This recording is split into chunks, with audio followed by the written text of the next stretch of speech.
ഉപ്പുവെള്ളം കയറിയ പാടങ്ങളിലെ നെല്ല് സംഭരിക്കാൻ 3 കോടി രൂപ അനുവദിച്ചതായി കൃഷിമന്ത്രി പി പ്രസാദ്. നെൽവില കർഷകരുടെ അക്കൌണ്ടിലേക്ക് നൽകും. നെല്ലിന്റെ സംഭരണ വില കുടിശ്ശികയാകാൻ കാരണം ബാങ്കുകൾ പലിശ നിരക്ക് കൂട്ടണമെന്നാവശ്യപ്പെട്ടതാണെന്നും മന്ത്രി തിരുവനന്തപുരത്ത് പറഞ്ഞു.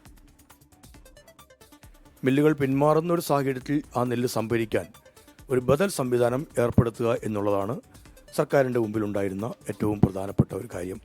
എങ്ങനെ ചെയ്യുക എന്നുള്ളതായിരുന്നു.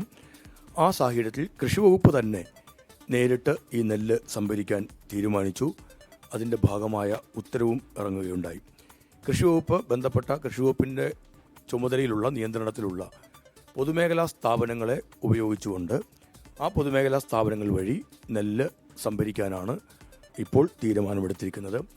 ഇതിനായി 3 കോടി രൂപ പ്രത്യേകമായി ഒരു പാക്കേജായി ഗവൺമെൻറ് അനുവദിക്കുകയും ഉണ്ടായി. നിശ്ചയിക്കപ്പെടുന്ന സംഭരണ വില കർഷകൻ്റെ ബാങ്ക് അക്കൗണ്ടുകളിലേക്ക് തന്നെ നൽകുന്നതിന് ആലപ്പുഴയിലെ ജില്ലാ കൃഷി ഓഫീസറെ പ്രിൻസിപ്പൽ കൃഷി ഓഫീസറെ ചുമതലപ്പെടുത്തിയിട്ടുണ്ട്.